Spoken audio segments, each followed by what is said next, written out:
Alright guys, welcome to another ASMR video. Talked about doing this video probably at least 4 months ago, and a lot has happened obviously since then. I've been cooped up and busy beyond belief, both with work and my sleep schedule being off and me moving things around here in the game room. And the good news for all of you who have wanted to see this game room video, I am pretty much, I would say 97% done. I just have to move a couple big pieces of furniture around, find places for them. But other than that, we're good to go. So that will be filmed pretty much in the next couple weeks.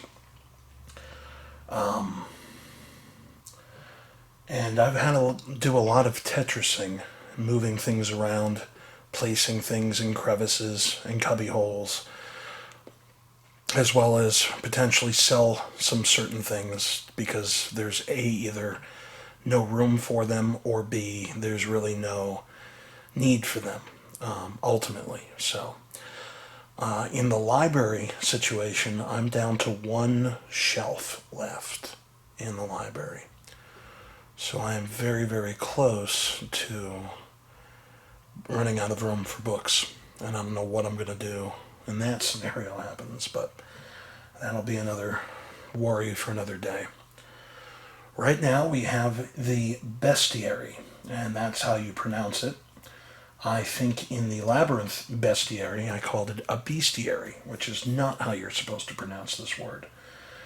So we have the Jim Henson's The Dark Crystal Bestiary right here. The definitive guide to the creatures of Thra. So, we have a map. Let's see if I can zoom out just a little. There we go. All right.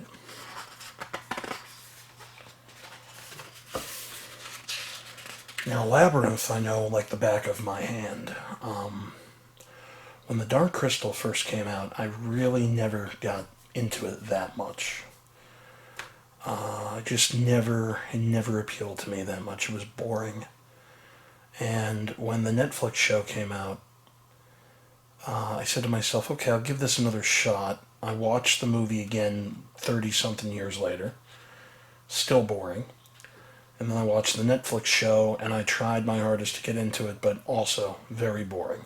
It wasn't as boring as the movie, but still boring. So I don't really know. I'm not a hardcore fan of the Dark Crystal, but since I do have 90% of the pops and the video game and other things, then I figured I should pick this up as well. So let's see what they say here. This is a foreword from Brian and Wendy Froud, the puppeteers of Jim Henson's world.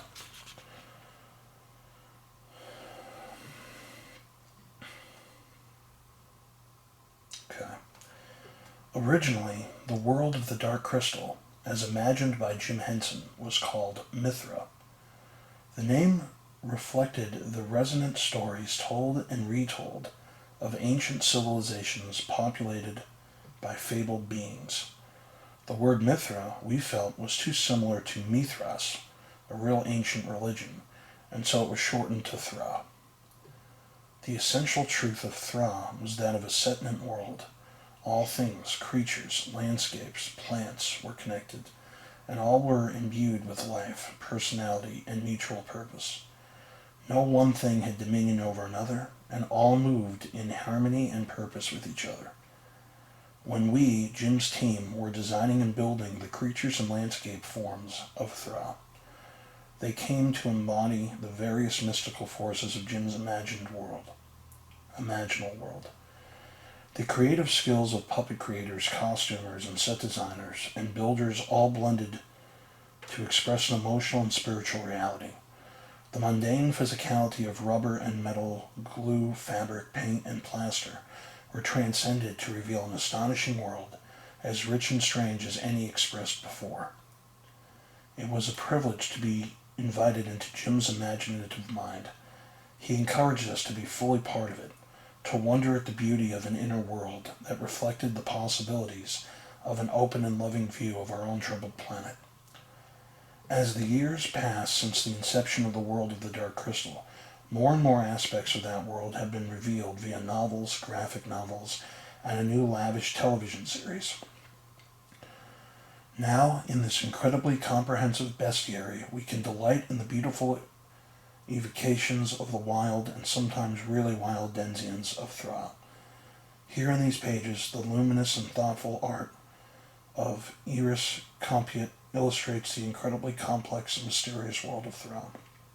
I think it's Iris, actually. And by doing so, takes us ever farther toward the inner spirit of Jim Henson's vision. Each sentient being, whether from the tiniest and seemingly most insignificant clumps of vegetation to the most imposing of creatures, such as the Skeksis, Mystics, and lore, is lovingly portrayed in both word and picture.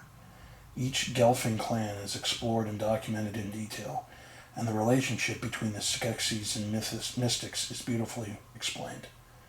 This is the perfect book for anyone wishing to navigate, explore, and investigate the multifaceted, multi-layered, and even ever-expanding world that is Thra. So the world of Thra. The varied regions of Thra are full of creatures that graze, soar, hop, burrow, and slither. The planet teems with plant and animal life. But to understand life on Thra is to understand the planet itself. All are one under Thra's three suns, and the boundaries between plant and animal life are remarkably fluid. In the beginning, Thra was a primitive planet. That is, until the crystals. Thra's living heart conjured forth a protector, a voice, for the trees, stones, water, and animals of Thra. So entered Mother Agura, the living embodiment of the planet as well as its spiritual guardian. Agura sees all... I'm probably pronouncing that wrong. Agra. I'll just call it Agra for now. Agra sees all the creatures of Thra as her children, from the playful podlings to the deadly gobbles. While she watches over and protects all life on the planet, Agra does have favored children, the Gelfling. An inherently gentle race who have always strived to live in harmony with the natural world, the Gelfling developed their language, culture, and ethics under Agra's guidance. Over time, as the Gelfling became more independent, Agra allowed her attention to stray to the wider cosmos, a preoccupation that would have devastating consequences for Thra. Thra's surface features a large central landmass surrounded by ocean. Over millennia of change, this landmass has been naturally divided into several regions, named by the Gelfling tribes that have explored and settled these areas. Located somewhere in the vastness of the universe, Thra orbits around its three suns. The largest of these is the Great Sun, the smallest, the Dying Sun, and the Rose Sun, the most colorful beneath its surface. Thra also houses the Mother Sun, a stellar anomaly that hangs over the underground realm of Mithra. Above the Mother Sun, on Thra's surface, the crystal hovers in a shaft of light and air within the castle of the crystal. The crystal connects all life on Thra, from the lowliest of leper worms to the most majestic of crystal skimmers. Because of this link, the crystal's health impacts the well-being of every creature on Thra. If it is damaged or corrupted, the planet suffers, and death and sickness spreads among its inhabitants. Every 1,000 trine, Thra's suns align in what is called a great conjunction. When the light of these aligned suns shines onto the crystal, the power generated can have world-changing effects on Thra. The first great conjunction delivered an alien race, the Ursiks, to the planet, bringing an end to what is now known as the Age of Innocence. The benign Ursiks brought scientific learning and technological advancement to the Gelfling and gave Agra awareness of the wider universe. During this age of harmony, the Ursiks carved the castle of the crystal from the mountain that housed Thra's beating heart. During this period, the crystal was clear and bright in color, in tune with the life forms of Thra, but soon it would become tarnished by corruption. As the Second Great Conjunction approached, the Ursix believed they could use the immense power generated by this astrological event to purify themselves of what they saw as their inherent imperfections. During the subsequent ceremony, the Ursix were split into two distinct beings, the Skeksis and the Uru, also known as the Mystics. The crystal cracked and darkened, turning purple as the castle around it became the domain of the cruel Skeksis, with the peaceful Uru fleeing into exile. The following 1,000 trine became known as the Age of Division. Calling themselves the Lords of the Crystal, the Skeksis ruled over the Gelfling, posing as kindly benefactors. With Aughra locked away in her observatory, her consciousness exploring the universe, the Skeksis pillaged the natural world, slaughtering its animals in huge numbers and subjugating many of its sentient species. By the last 100 trine of the Age of Division, the Skeksis had total dominion over the planet, but even that wasn't enough. They wanted eternal life.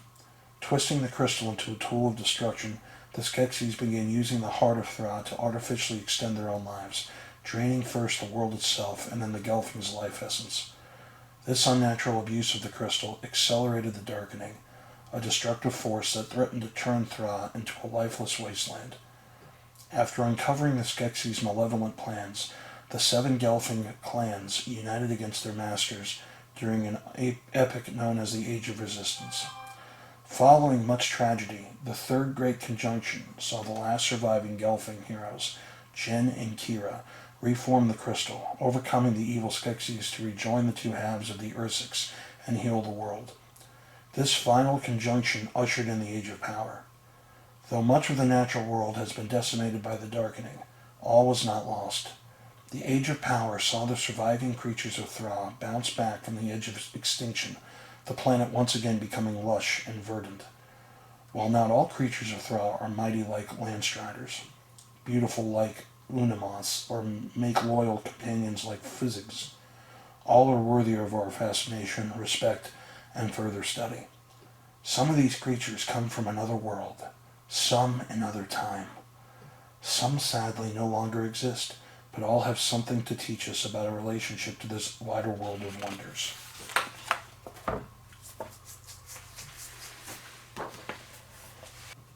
The Gelfling. The most widespread of Thra's native species, Gelfling have established settlements across the known world. These sophisticated, fully sentient beings have been living in peace with nature since before the arrival of Aughra. Though diverse in look, manner, and culture, the Gelfling do share a number of characteristics. Gelfling are bipedal and have slender features. Let's say bipedal, I guess. Gelfling are bipedal and have slender features, lithe limbs, and delicate 4-fingered hands. Unlike the males, female Gelfling have a set of light, translucent wings that allow them to fly and glide. The Gelfling are known to dream fast, a practice that enables them to meld their spiritual consciousness. During this communion, 2 or more Gelfling can pass memories back and forth to one another.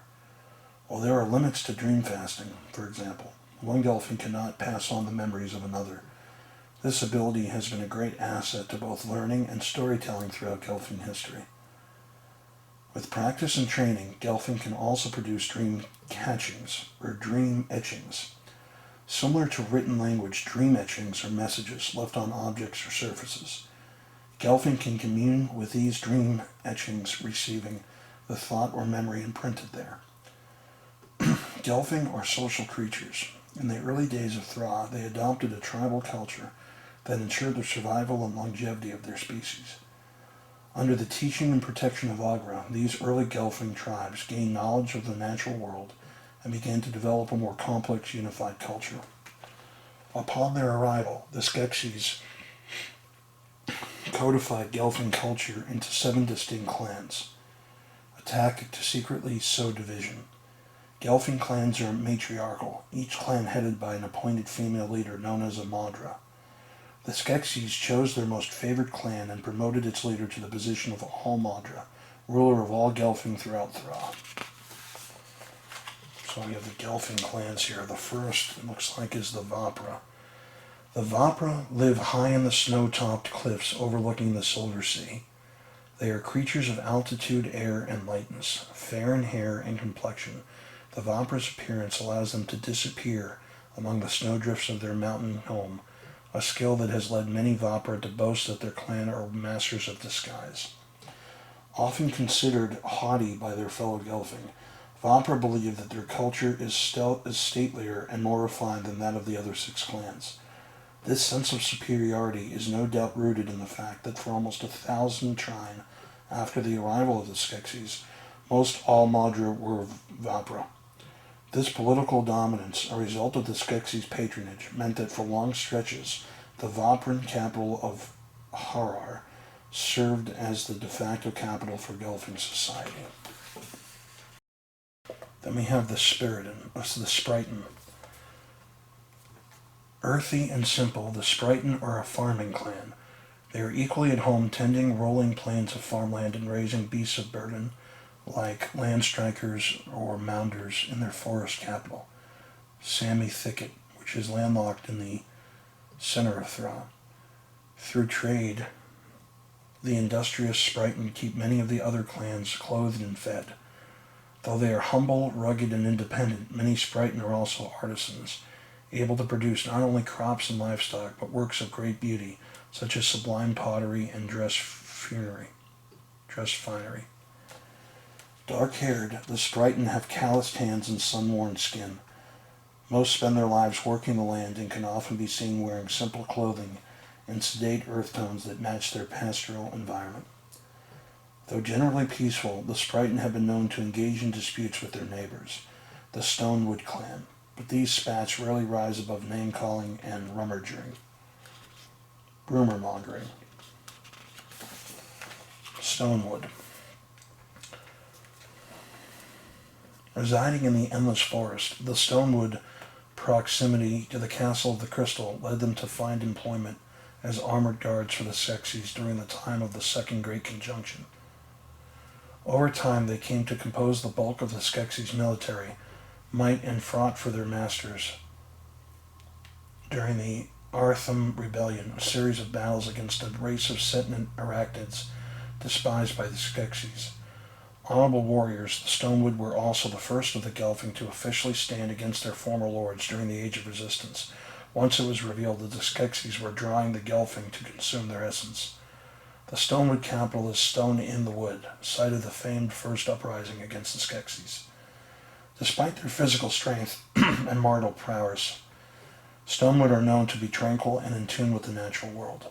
The Endless Forest is the most biologically diverse region of Thra, and the clan respect and honor the many creatures with which they share their home. Regardless of their role within the clan or station within society, Stonewood prefer to wear armor rather than regular civilian clothing or luxurious linens and silks. While the Stonewood are warriors first and foremost, at the end of each military campaign, they place their weapons in a giant forge called the Crucible. This periodic disarmament is a symbolic gesture by the Stonewood meant to indicate that they have set aside violence and aggression in order to focus on healing, a practice espoused by the proverb, "The hand that holds the blade cannot help the falling to their feet." The Sifa. The Sifa have spent many ages sailing the oceans of Thra. In fact, they feel so at home on the water that some Gelfling say they have more in common with the creatures of the Silver Sea than with their land-dwelling relatives. Due to their nomadic, fragmented history, there is no one central Siphon culture. As a result, committees found on individual Siphon ships and fleets can vary widely in their customs and cultural practices. Because their sea-bound way of life is dangerous, the Sifa look to mystical worlds and symbols for protection. Even their children have a working understanding of magic and symbology. Many Gelfling from other clans view the Sifa's preoccupation with the unknown and soothsaying as unhealthy superstitions. Siphon crews often recruit Gelfling who have either left their birth clan or been forced out. Because of their frequent acceptance of outcasts, they are one of the most diverse clans, both physically and in terms of their cultural outlook. However, the decentralized, free-roaming nature of Siphon society has led to a great deal of distrust from other clans, particularly as rogue Sifa have been known to resort to piracy and, in extremely isolated cases, slavery. The Drenchen. No Gelfling is as physically strong or as damp as a Drenchen. Making their home deep in the swamp of Sog, the Drenchen are geographically isolated from the rest of Thra. Biologically distinct from other Gelfling, Drenchen have greenish gold hair and skin. This tint is attributed to a combination of diet, locuns, and tadpoles, and algae buildup, a result of being submerged in swamp water for most of their days. They also keep their hair in distinctive braided locks. Drenchen are the only Gelfling that have developed gills for breathing underwater, and females of the species have unusually thick wings more suited to swimming than flight. As the center of their territory is an ancient tree, the Great Smurth, which serves as the Drenchen capital. That must be the tree right here. Groton. Living in the caves beneath the mountains of Grot, the Groton's main source of light is the soft glow of bioluminescent moss, their murky environment endowing them with distinctive features including pale green skin, large black eyes, and elongated ears. The Groton share their home with a large number of creatures and have successfully tamed many of these animal neighbors, including murlocs and hollerbats. To protect themselves from more unruly creatures, they utilize a number of non-lethal methods of deterrence, including smoke bombs. Because the ecosystem of Grot is incredibly insular, the Groton clan monitor the roots of Villastaka, the sanctuary tree, that sits atop their mountain range for signs of potential threats from the outside world. The Groton are fiercely proud of their subterranean lifestyle and regard the other 6 clans with skepticism. Most Grotons spend the entirety of their lives in their caves and never once venture overground.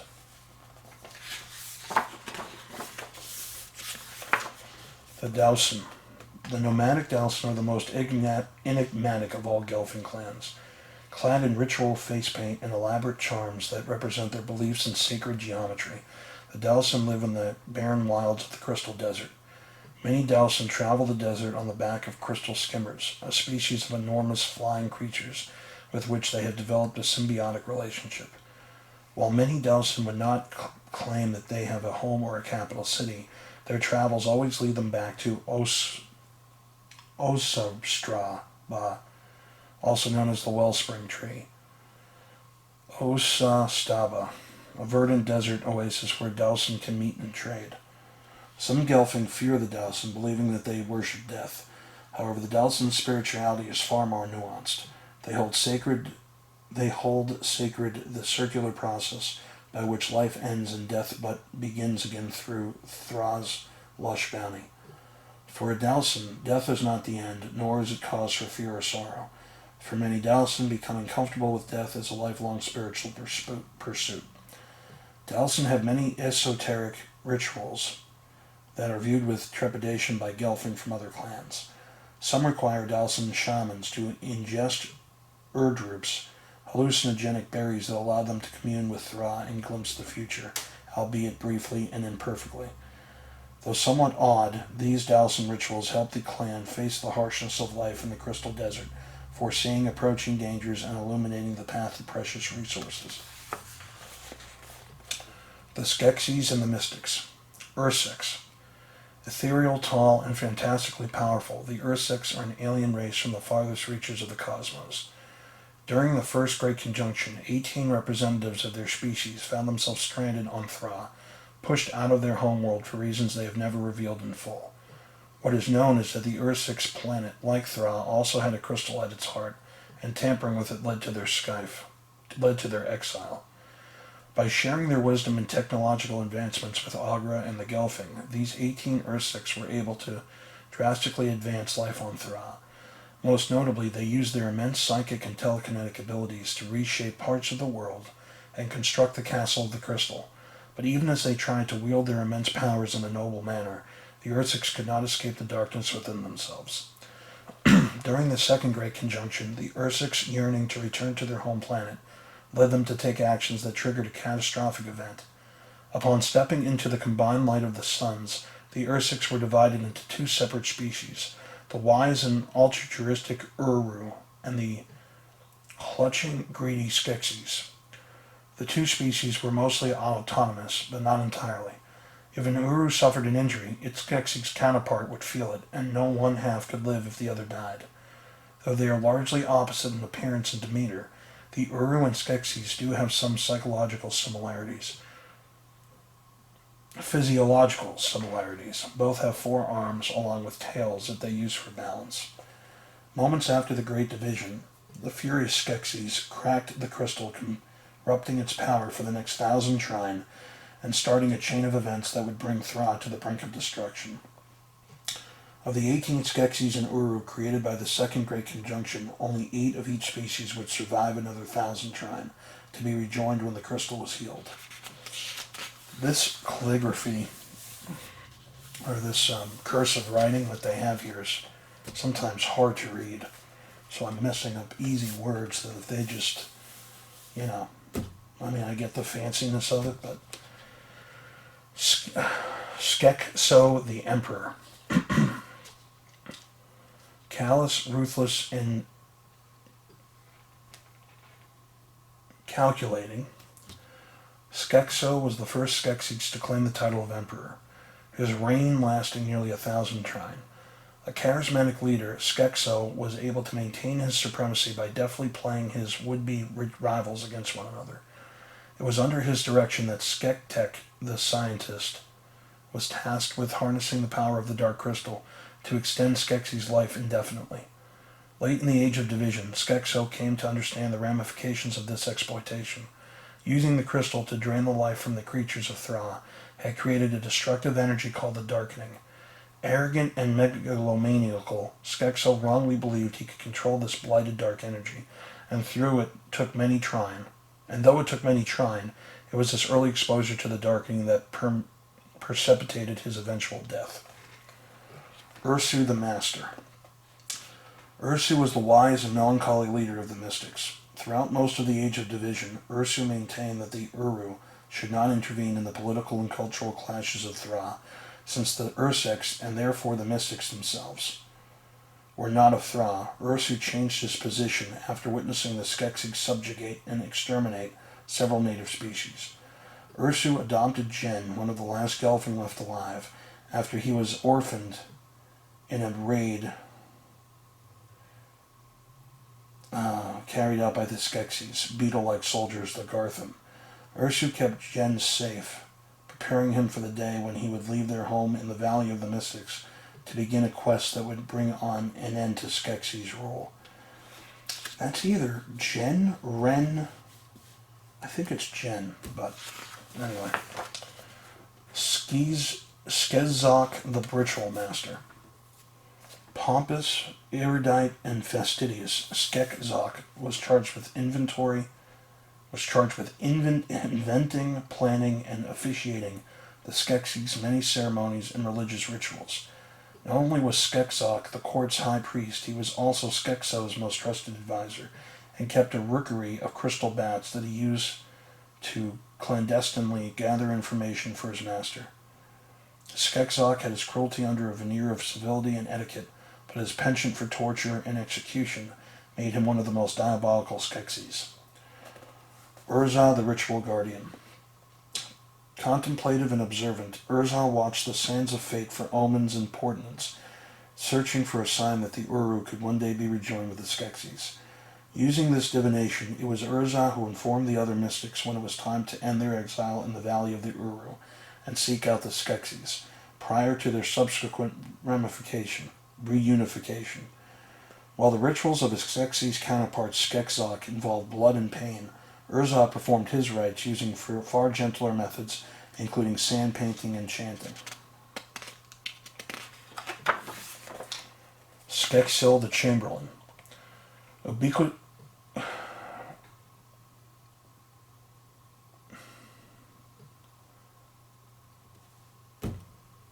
don't even know how to say this word. Ubiscuous and conniving, Skeksil was a master of persuasion and two-faced politicking. For much of Skekso's reign, Skeksil served as the Emperor's trusted advisor, a comfortable position that required Skeksil to maintain a number of uneasy alliances with his fellow Skeksis. Skeksil possessed an unusual strong understanding of others' motivations and desires, making him a master manipulator who excelled at sowing doubt in the minds of his peers and subordinates.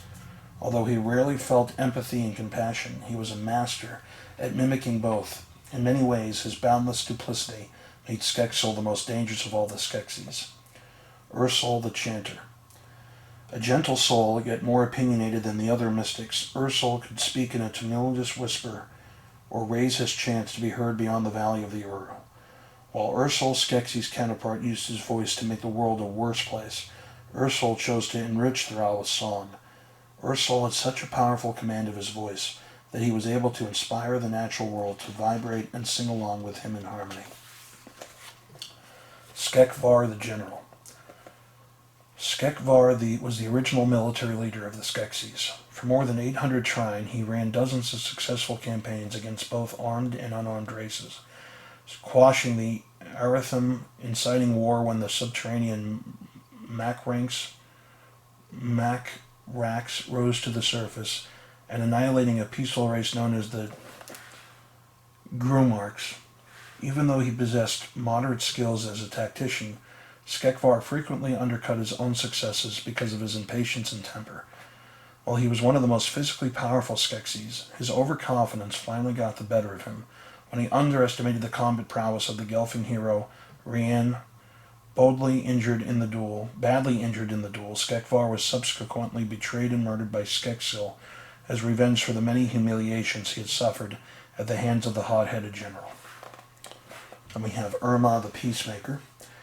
One of the few Uru who broke from Ursu the Master's centuries-long doctrine of not intervening in the conflicts of Thra, Irma was always willing to arbitrate, diffusing situations before squabbles turned into wars. He was not blind to the Skeksis' capacity for duplicity and evil, but he did understand that they could be reasoned with to an extent. Though he died at the same time Skekvar was killed, it's unlikely that even this careful negotiator would have been able to stem the violence that broke out toward the end of the Age of Division. Skekung the Garthim Master. Physically powerful and ambitious, Skekung knew what it took to seize power and keep it. After the death of Skekvar, Skekung became the new Skeksis general, inventing the title of Garthim Master for himself. A keen military tactician, Skekung used his Garthim soldiers to root out surviving pockets of Gelfling, taking prisoners who would be harvested for their essence. Skekung reinforced his armor using the carapaces of Garthim soldiers, cementing his position as one of the most physically fearsome Skeksis.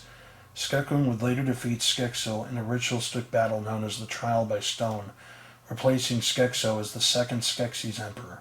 His reign was brief. Urim the Healer. Nurturing and hopeful, Urim believed that there was no hurt that need go untreated. Not only an expert in using medicines, poultices, and acupuncture to heal the body, Urim also salved the soul through more esoteric medicines like wind dancing and Uru, that throat singing. When Ursu the Master died, Urim assumed leadership of the mystics and led their pilgrimage to the Castle of the Crystal, where they would be rejoined with their dark halves. Skektek the Scientist. Intelligent, learned, and vicious, Skektek used his intuitive understanding of science and technology to commit heinous atrocities, crimes he often referred to as mere experiments. Even though his comrades often benefited from his discoveries, Skektek always ranked lowest in the Skeksis' pecking order and was a frequent target for bullying. Losing an eye through corporal punishment only served to further stoke Skektek's inferiority complex. Despite his lowly status, Skektek has had more of a negative impact on Thra than any other single being. It was Skektek who invented the process for draining Gelfling of their essence, further polluting the crystal and accelerating the darkening. He also created the terrifying Garthim, an act of cold-blooded malevolence that led to many trine of suffering for the Gelfling. Urti the alchemist. An ethical master of invention, Urti was patient and humble, knowing that his works should never challenge the beauty and power of the natural world. Sadly, this Uru's life was tragic. Whenever Sektek was beaten, bullied, or maimed by the other Skeksis, Urti would endure the same injury. As a result, over the course of Urti's life, he lost an arm, a leg, and an eye. Urti disappeared from Thra when Skektek was killed near the end of Jen and Kira's quest to heal the crystal. Skekuyuk the Gourmand. Skekuyuk was relatively benign compared with his fellow Skeksis, not because he was morally superior, but because his rapacious overeating left him little time to indulge in evil. At the beginning of the Age of Division, Skekuyuk was a skilled cook with a refined palate, but by the end of that period he had lost the knack for creation and only consumed, becoming bloated and complacent. But Skekuyuk's greatest sin was not his gluttony. It was his failure to warn the other Skeksis that their consumption of Gelfling essence would lead to Thra's destruction, even though he was one of the first to recognize its dangers. Uramaj the cook. Like his darker half, Uramaj drew great pleasure from food, but his enthusiasm was for meal preparation rather than endless eating. When creating dishes for his mystic brethren, Uramaj prized texture and flavor, working with his great friend Urmol the herbalist to make sure the meals were perfectly spiced and appropriately wholesome. Like most mystics, Uramaj was never in much of a rush, but fortunately his dishes were best consumed cold. Skeena the Slave Master. Tasked with enslaving some of Thra's most docile races, including the Podlings and the now extinct Grunaks, Skekna kept to the shadows while his fellow Skeksis were pretending to be the Gelfling's benefactors. Late in the Age of Division, as relations soured between the Gelfling and the Skeksis, Sekma was no longer required to hide his cruelty and became a key figure in rounding up the Gelfling population so they could be drained of their essence. Not as physically imposing as some of the other Skeksis, he became adept at exerting his power over those weaker than him, beings in no position to fight back. In the days before the Age of Resistance, Skekma fell afoul of his emperor after committing several acts of brutality that risked exposing the true nature of the Skeksis.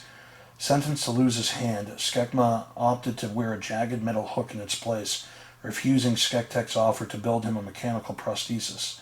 Skekma would also lose an eye for a similar offense. Urnol the Herbalist. Best friend to Uranaj the cook, Urnol kept a garden of herbs in the Valley of the Mystics.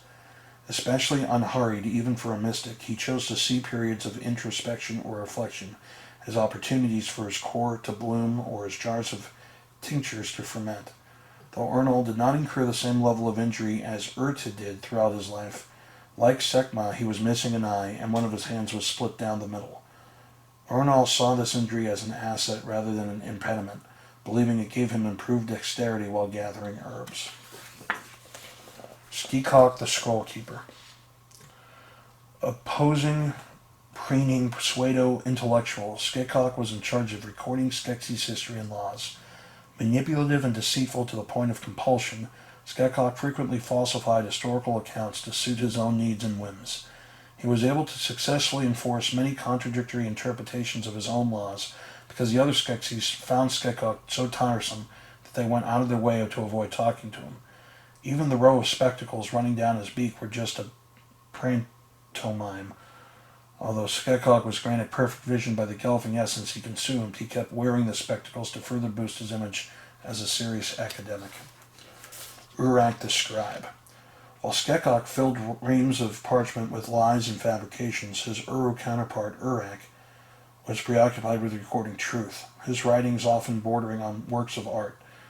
Impressionistic and interpretive, Urak would sit with his compatriots for long hours, listening to their stories and memories and later trying to capture their meaning in multiple mediums, not only writing on scrolls but also weaving tapestries and sculpting with hammer and chisel. Urak was always in search of a new way to impart universal truths, even if his definition of truth was symbolic rather than strictly factual. Skeksha the Treasurer. Weighed down by fine silks and gemstones, Skeksis was in charge of accounting for the Skeksis' accrued riches. Unpopular among his fellow Skeksis, Skeksis was deemed so weak and ineffectual that even after 2 unsuccessful attempts at dethroning Skeksis, he was spared from torture. Skeksis claimed that he would move the Gelfling away from a barter economy and introduce standard denominations, but he proved too lazy to follow through on his promises. Instead, he spent his time counting his trinkets and glistening stones while the Gelfling languished. Uryad the numerologist. Uryad counted. What Uryad counted was sometimes a mystery even to himself. That is, until he completed the calculations on his great abacus. He was a living calendar and a beacon of accuracy in an inaccurate world, keeping track of the rotations of Thra's nearby stars and planets and the passage of time across many trine. Careful and considerate, Uryad went about his work quietly, synthesizing the obscure signs, portents and omens observed by the Uru into digestible pieces of information that could be shared with the group. Skeksis the ornamentalist. The designer of the Skeksis' gaudy garments, Skeksis crafted outfits for his cronies that reflected the wearer's personalities and occupations. Vain and conceited, Skeksis was undeniably a skilled tailor, but always kept the best pieces for himself. Skeksis understood that fashion came at a price, and none was too high if it meant looking good. If a rare bird needed to be plucked to provide a fringe for his latest dress design, then why not kill 2? If Skeksis' makeup proved poisonous to the podling slaves forced to apply it, then the castle would need more slaves. Urut the Weaver. The ceremonial robes worn by the mystics were carefully prepared by Urut. More than simple clothing, each told a story about the wearer, capturing their spirit and honoring their long life on Thra. Whenever the mystic's clothes needed mending, Urut would prepare his weave and loom, adding new flourishes to each design to reflect the ever-changing nature of the wearer. One of the most empathic and caring of the mystics, Urut always prioritized the clothes of others, sometimes allowing his own robes to fall into despair, while he worked for the benefit of his fellow mystics. Skeksis the Collector. Despite being responsible for sourcing the Skeksis' vast wealth, Skeksis was never satisfied. During the Age of Division, Skeksis oversaw teething, a form of taxation that required Gelfling from all over Thra to provide the Skeksis with whatever riches they had managed to scrape together. Skeksis was so greedy and demanding during teething ceremonies that Gelfling dreaded her attendance. Pessimistic and neurotic, Skeksis started to suffer from pustules during the height of the Skeksis' power. These later became swollen boils that developed into weeping, ulcerative sores. As Skeksis' skin complaints worsened, she became even colder and more vindictive. Skeksis was killed at the Battle of the Stone in the Wood, struck by a concentrated beam channeling the power of the darkening. Following the collector's death, the treasurer soon stepped in to fill her role. Urson the Monk. Little is known about Urson the Monk, but that alone demonstrates the unassuming nature of his life. Shortly after the Urus exiled themselves to the Valley of the Mystics, Urson sought further seclusion, moving to a cave on the region's outskirts. According to Ursel the Chanter, it was possible that Urson had witnessed a premonition of his own death, and spent the last 100 trine of his life quietly contemplating his impending fate. Skeksis the Hunter. The Skeksis were afraid of very few things, and one of those things was Skeksis the Hunter. Wearing an outfit assembled from the bones of past kills, he was considered fearsome and unpredictable, even by his brethren. There was no quarry too large or too dangerous for Skeksis, as unparalleled warrior and the most cunning tracker on Thra. While he was treated as an outcast by his brethren, they nevertheless understood the hunter's usefulness, even installing a giant horn after the Castle of the Crystal to call him home in times of need. While Skeksis was a terrifying foe, he was also the only Skeksis who possessed a code of honor. Relishing a fair fight, he lived to hunt worthy prey. Skeksis met his end not at the hands of his enemies, but through the bravery of his Uru counterpart. Urva the Archer. Much like his dark half, Urva was an outsider, even among his fellow mystics. Athletic and quick-witted, Urva often left the Valley of the Mystics to roam Thra. A master of both hand-to-hand combat and archery, Urva made a solemn oath to only take a life when absolutely necessary. Urva had a profound respect for nature and spent most of his days adventuring in the endless forest and surrounding areas. Possessing forestry and tracking skills that equaled those of Skekmal, Urva kept tabs on his older half. His final act was to put an end to his bloodthirsty counterpart by taking his own life. Skek-Gra, the Conqueror/Heretic. Skek-Ra's existence proves that no life form is irredeemable. Early in the Age of Division, Skek-Ra the Conqueror traveled the unexplored regions of Thra, subjugating all he found. But in later time he renounced his conqueror ways, only to be labeled the heretic by his fellow Skeksis. Skek-Ra's moral awakening came about slowly, starting as a secret sympathy toward the mystics and culminating in a great vision, triggered by the consumption of Urdrop berries. In this vision, Skek-Ra foresaw the ruination of Thra by the Skeksis and realized that the only way to prevent this catastrophe was for his corrupt race to be reunited with their better halves. Although during his early years of Skek-Ra was skilled only in war, once befriending Urgal, his mystic counterpart, he developed a number of other hobbies, including mushroom farming, playwriting, puppetry, and pyrotechnics. To better attune his mind to the vibrations of the crystal, Skek-Ra installed a metal spike in his head, and as a penance for his past sins, he bound one set of arms behind his back. Urgo the Wanderer. After wandering the hills and forests of Thra for many trine, Urgo was reunited with Skek-Ra and finally found purpose working with his counterpart to find a way to reunite as one being. Artistic, outgoing, and friendly, Urgo had a good sense of humor and an even better singing voice. He was also a fast talker, at least by mystic standards.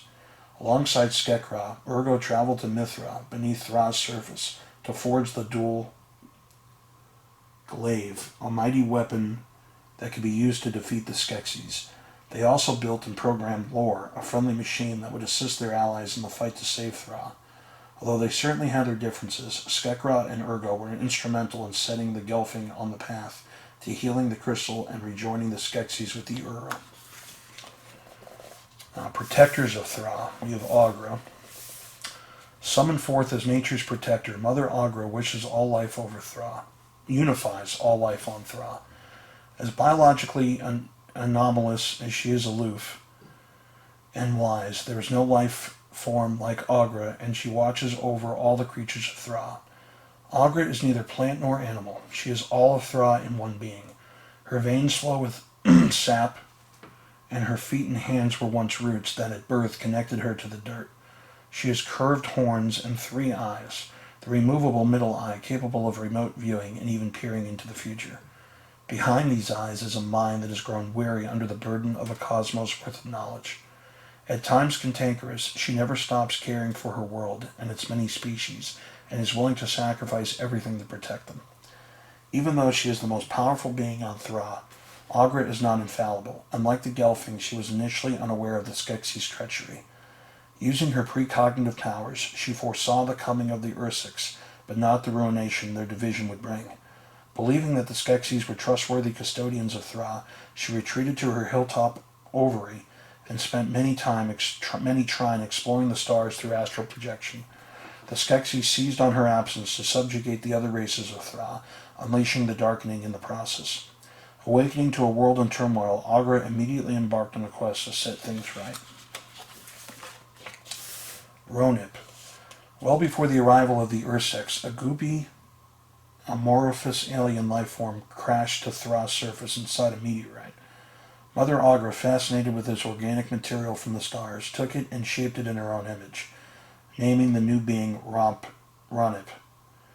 While many of the species on Thra considered themselves Aughra's children, only Ronip could claim to be her son. Friendly but mischievous, Ronip is shorter than his mother, with slender limbs, long hooked fingers, and a puffball mane that surrounds his mismatched eyes. During the Age of Harmony, Ronip was one of the few beings to become skeptical of the Ursiks, questioning the aliens' intentions toward Thra. His suspicions were ignored by his mother, who had grown increasingly distracted by the universe beyond Thra. Ronip saw the darkness at the heart of the Ursiks, and through his mischievous actions, he was instrumental in their division into the Skeksis and Uru. And we have Lore. Based on an antiquated piece of Ursik engineering and constructed by Skek-Ra and Urgo to help the Gelfling put an end to Skeksis' rule. Lore is a difficult creature to classify. His body comprises several stacked stones carved with dream etchings, held together by magic. While Lore is programmed for a specific purpose, he is not a mindless automaton. Printed on a Gelfling, Lore becomes a peerless bodyguard and companion. Not constrained by the limits of flesh and blood, Lore can climb, fight, and run with endless stamina. What Lore lacks in dexterity and subtlety, he makes up for in loyalty and strength.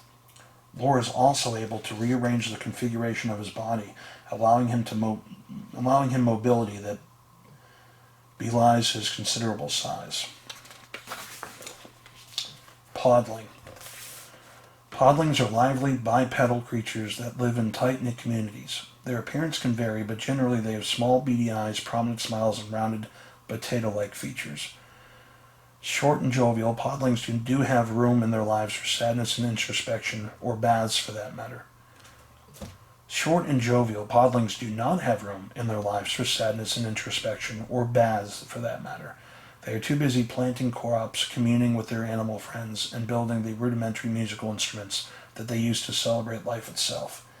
Podlings have no organized political or religious structures in their society, but they do have a practice of naming an older, venerated podling as chief. They call this informal leader the Father, and will consult with him in times of trouble. Instinctively able to communicate with a vast number of Thra's animal species, podlings are masters of domestication, swamp dwelling. Podlings collect milk from the amphibious Neberies, while podlings that live near open fields shear horned, shaggy mounders for their fur. Even the temperamental fanged fuzzballs known as physicas have a natural affinity for podlings. While podlings are strictly vegetarian, they do harvest Nebri flesh and bone, but only when the animals die of natural causes. With reverence, the podlings use these found resources to fashion instruments and clothing. Podlings originated in the endless forest, but as the ages progressed, they ranged further afield. Gelfling first encountered podlings sometime during the Age of Harmony, and dubbed them pod people because of the large sea pods that they fashioned into homes and waghouses. While most podlings are content with simple lives full of music and fun, some have followed grander callings. For example, the podling paladin Hupra, a great hero instrumental in the resistance against the Skeksis, all while armed with only a spoon. Then we have the creatures of Thra. Makrak. Once a proud race of miners and engineers, the Makraks were driven to violence when they lost their underground home. While they can appear fearsome with their prehensile antennae, glowing yellow eyes, and thick chitinous shells, they are largely misunderstood. Subterranean creatures acclimated to the heat and pressure of living near Thra's core, the Makraks were forced above ground by tectonic shifts early in the Age of Division. Thra's cold, moist surface was inhospitable for the creatures, and racked with pain, they lashed out at any beings unfortunate enough to cross their paths. Made militant by homelessness and constant pain, the Makraks came to the brink of war with the early Gelfling clans. Fortunately, Rajan, with the help of the Uru, interceded and convinced the Makraks to live in the Field of Fire, an area of Thra inhospitable to Gelfling. Rehomed, the Makraks were much more comfortable, and the conflict was diffused. However, even though peace reigned for hundreds of Thrain, Gelfling parents would still tell naughty children that if they didn't behave, the Makraks would take them away. Arathim. The Arathim comprise a number of subspecies of Setnid arachnids, all linked in thought and purpose by one hive mind. One of Thra's oldest races, they called the caves of Grot their ancestral homeland well before the formation of the Groton clan. Fiercely independent and often battled, the Arathim became one of the first victims of the Skeksis' rise to power when they refused to serve as a military force for the self-appointed Lords of the Crystal. As punishment, the Skeksis drove them from Grot and gifted their caves to the Gelfling. The Ascendancy. The Ascendancy is the Arathim's hive mind, a psychic link that allows them to share their thoughts and emotions with one another, no matter where they are on the surface of Thra. When the Ascendancy needs to communicate with the other races of Thra, a group of Arathim link bodies to form what appears to be a face. Coordinating the movement of their legs and thoraxes, the Arathim make the face speak, delivering the Ascendancy's message to friends and foes alike. Possessing a shrewd tactical mind, the Ascendancy is highly suspicious of Thra's other sentient species, following the betrayal and mistreatment they have faced throughout history. Spitter. With 6 large limbs that can be used for stabbing and rending, spitters are the warrior caste of Aratham society. There are 2 different kinds of spitters. Poison spitters expectorate caustic gobs of venom, blinding their prey before attacking. Silk spitters produce thick ropes of unbreakable silk, which can be used in battle to subdue opponents. The silk spitters also utilize their secretions to build webs and other Aratham structures. A threader. A subspecies of Aratham capable of mind control, threaders forge a parasitic connection with their hosts, attaching themselves to their victim's head, where proximity to the brain increases the strength of their psychic hold. Threaders are lightweight, with delicate legs shaped like flower petals. Much smaller than other Aratham, barely the span of a Gelfling hand. Their flat, thin limbs, when spread wide, allow them to glide short distances and latch onto hosts. Once a connection is complete, the victim's mind comes under the control of the Aratham Ascendancy, and they lose all sense of self. If a threader does not disengage with its host in less than a day, the connection is permanent. Removal will kill both the host and the threader. Grunak. Possessing long arms, big mouths, gray skin, and flat faces, Grunaks were one of Thra's most prominent sentient species during the Age of Harmony. With the arrival of the Skeksis at the beginning of the Age of Division, the Grunaks found themselves facing a powerful enemy. Ultimately, the Skeksis destroyed all but 2 Grunaks. This unlikely pair was enslaved at the Castle of the Crystal, and had their lips sewn shut so they could not share the cruelty of the Skeksis with others. Skektek took the corpse of the final Grunak and spliced it with a fallen Aratham in order to engineer the first Gartham warrior. Once renowned for their early technological advances following their tragic extinction, Grunak culture has been lost to the ravages of time. Gartham. Skektek the scientist gave life to the first Gartham warrior by combining Aratham and Grunak corpses, using the power of the Dark Crystal to animate his creation. This ferocious, relentless creature was nothing short of an affront to the natural world. Protected by large obsidian armored plates, a Gartham warrior was roughly twice the height of an adult Gelfling. A single specimen could have upwards of 20 legs, grouped into 2 limbs. As the giant upright beetle-like creature scuttled across the ground, these groupings sometimes gave the illusion of bipedal motion. Gartham were not creatures of stealth. When they moved, they rattled their carapace plates, clicking together their 2 large claws and the smaller sets of pincers that ran down the trunk of their torso. The sound of this motion was not unlike the rustling of seashells and soon became a noise that all of Thra learned to fear.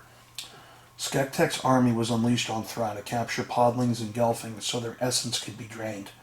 This dark, violent period in the planet's history became known as the Gartham War and left the Gelfling on the brink of extinction despite their brave attempts to fight back. Following the Gartham War that left the Gelfling and podling populations decimated, the hulking creatures were often relegated to guard duty in the hallways of the Castle of the Crystal. Unleashed to apprehend Gelfling heroes Jen and Kira at the end of the Age of Division, the Gartham were vanquished when Jen healed the crystal, collapsing into inanimate piles of armor plating. Fizzgig. Fierce and furry, a Fizzgig's bark is rarely worse than its bite, but its bark can still damage one's hearing. Fizzgigs are quadrupeds, standing on 4 small paws that are usually concealed by the fur of their downy underbelly or underfluff.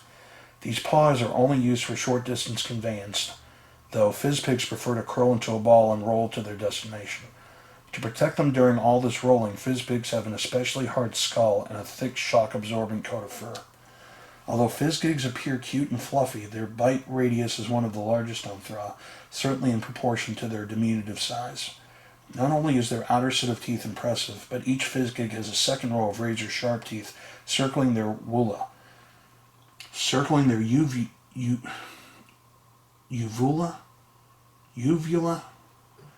Naturally pack animals, a group of angry Fizzgigs can work together to fell prey many times their own size. Fizzgigs make great companions and are regularly seen accompanying Gelfling and podlings. Please note, however, they are fiercely independent and resent being labeled as pets. You have been warned. Landstrider. Standing 4 or 5 times the height of a full-grown Gelfling, a galloping Landstrider is a visually imposing sight. but looks can be deceiving. Landstriders are peaceful and empathic animals that can be trained to become trusty steeds. Gelfling see the Landstrider's-rider relationship as a partnership, to be nurtured rather than viewing the creatures simply as a form of conveyance. Landstriders are resilient creatures with tough leathery hides and downy shocks of fur that they shed seasonally. Below their tangle of whiskers, Landstriders have small toothless mouths that long insectile tongues suited for lapping up nectar and stripping leaves from tall branches. A Landstrider's stilt-like legs may appear fragile, but their fortified bones and joints are immensely durable. This ruggedness allows Landstriders to thrive in a number of habitats, including regions where their species does not naturally occur. While mostly docile in nature, Landstriders are more than capable of defending themselves and their riders with powerful kicks. Fireling. The Fireling developed during the Age of Division and as a result are Thra's newest native species. They live in Mithra, under Thra's internal sun, thriving in the immense heat of the planet's core. Fireling are direct descendants of Gelfling exiles, and apart from the wreath of magical flames that surrounds them, they physically resemble their forebears. Unlike their ancestors, however, Fireling cannot survive unaided in the cold and damp conditions found on Thra's surface. Exposure to water can snuff out a Fireling's flame, instantly killing it. Instead of dream fasting, the Fireling fire fast, communing with flames to see past events or emotions. A Gelfling and a Fireling can dream fast together, but the results can be extremely painful for the Gelfling. Though their own history is rife with tragedy and conflict, the Fireling remained ignorant of the horrors suffered by their Gelfling cousins in the world above. As a result, they reached the beginning of the Age of Power without any knowledge of the Skeksis and the blight they brought upon Thra. Pluffum. Spirited and fuzzy, the diminutive Pluffum have an inherent charm that has led many Gelfling to adopt them as pets, only to later discover the little creature's intensely mischievous nature and insatiable appetite for paper that has ruined many a family library. Pluffum stand as tall as a podling's knee and are native to the endless forest, comfortable both on the forest floor and climbing the highest branches of the canopy. Pluffum have 3 remarkably dexterous webbed fingers that they use to peel off the tree bark that comprises the bulk of their diet. Green moss grows from their floppy ears and is often indistinguishable from their similarly colored fur. They have 3 nostrils above a small but very noisy mouth. Pluffum also have bright, intelligent eyes, a characteristic that often leads adult specimens to be mistaken for juveniles. This youthful countenance might be a natural defense mechanism that encourages creatures of other species to take Pluffum under their wings, rather than taking a bite out of them. Armalig. Stalwart beasts of burden, Armaligs are unmatched in both power and speed. During the Age of Division, Skeksis utilized trios of Armaligs to draw their royal carriages, the creatures working together to pull the large, luxurious conches over long distances without needing to rest. Armaligs are greenish in tint, with a domed head, segmented insectile body, and large sad eyes. These 6 small stocky legs give them a distinctive trot that is neither imposing nor graceful, but when their chitinous body segments are tucked into a sphere, head under hind, these creatures can roll themselves at incredible speed, attaining a momentum that can knock down trees and crash through stone. Wild Armaligs are mostly docile and indifferent to observers. However, should a wild Armalig feel threatened, it will roll away from danger at remarkable speed, and beware any poor creature not fast enough to get out of its way. Nurloc. Large, peaceful, worm-like creatures, Nurlocs have long, ridged bodies that are especially adapted for crawling in and out of caverns of grot. Adult Nurlocs have at least 6 eyes and continue to develop more as the segments of their bodies grow. Nurlocs are farmed by the Groton. Nurloc milk and cheese from the clan's main food source. When the creatures die, Groton try to utilize every part of the Nurloc to honor the animals' lives. Nurloc leather is particularly vulnerable and prized for its softness. Particularly valuable and prized for its softness. Nurloc often give off a faint bioluminescent glow, the result of eating glow moss found within the caves of grot. Groton shepherds know that a Murloc does not glow is likely to be in the early stages of malnourishment and should be moved to a new grazing ground. Though they are generally peaceful, Nurlocs were one of the first creatures on Thra to be exposed to the darkening. its effects making them violent, unpredictable, and highly dangerous. Attempting to escape the caves, many of these frenzied Nurlocs dug upward, concussing themselves on layers of sediment before breaking through to the surface and dying on the peaks of Grot, unable to survive at such a high altitude. Nebri. A fleshy amphibious species, Nebri have squat grub-like bodies covered in a fine sheen of musky mucus that wards off potential predators. They are native to both Sog and to the wetlands of the endless forest and can often be found wallowing in nests of mud. Nebri have wide mouths, upturned in the corners to form what appears to be a friendly smile, and large ruby-red eyes that sometimes glow when the creature is happy or excited. Nebri have a relatively short natural lifespan, which makes them the perfect livestock for podlings, who eat only creatures that have died of natural causes. Female Nebri are capable of producing many offspring over time, over the trine or two they spend on Thra. Prized for their tasty and nutritious milk, the Nebri is a highly valued creature within podling society. Hollerbat. Native to the caves of Grot, Hollerbats have beady yellow eyes, a coat of rich dark-red fur, and long arms that stretch into 4 sharp fingers. The fleshy membrane between these fingers allows Hollerbats to flit between stalactites and stalagmites, although they have a hard time flying great distances without frequently landing to rest. Hollerbats have poor eyesight, but unlike many creatures of Grot, they do not ingest glow moss, so they can't rely on its effects to light their way. Instead, they develop the ability to see in the darkness by emitting a hollering cry that, when echoed back by objects in their surroundings, allows them to navigate with great dexterity. Considered by many Groton to be a nuisance, Hollerbats are nevertheless integral to the clan's subterranean ecosystem. Hollerbat droppings fertilize the glow moss that sustain both the Nurlocs and the Gelfling. The sun-enriched nutrients found in their guano are the result of the Hollerbat's mighty nightly hunting trips to the surface of Thra, a place rarely visited by the Groton. Mounder. Furry animals that move in herds, Mounders can be shorn for their coarse wool or used to pull plows. Under their horns, Mounders have shriveled, wizened faces and lidded eyes. They use their large multi-jointed hands to construct mounds of grass clods and soil that act as windbreaks against the elements. They are also able to construct rudimentary shelters. Farmers frequently leverage the Mounders' digging abilities to create irrigation channels. Mounders are born with 2 birth seeds on their flanks. As they age, these seeds develop into saplings. They keep growing until the Mounder reaches maturity. When the Mounder is fully grown, the birth seeds leave behind 2 tree trunks embedded in the Mounder's flesh. Although docile and slow-moving, Mounders are also intelligent and loyal. Herds of Mounders have been known to fight to protect their owner's land, and their presence is enough to dissuade most predators. Crystal Skimmer. Enormous winged creatures with cartilaginous bodies and flat heads, crystal skimmers are perfectly adapted for life in the harsh, hot, and arid climate of the Crystal Desert. Although they have the largest wingspan of any creature on Thra, the featherless crystal skimmers do not often flap their wings, instead using them to effortlessly glide from place to place. They also hover by blasting heated air under their wings using their 2 long tail-like snouts. Crystal skimmers are constant companions of the Dowson and an important part of their culture and survival. Along with providing the Dowson with the means to navigate the treacherous wastes of the Crystal Desert, crystal skimmers can detect and warn of deadly sandstorms long before Gelfling is able to see dust clouds on the horizon. It takes many trine of training before a young Dowson is ready to pilot a skimmer. Prospective captains must not only master the various hooks and stirrups used to guide the massive creature, they must also form a strong bond of trust with their skimmer.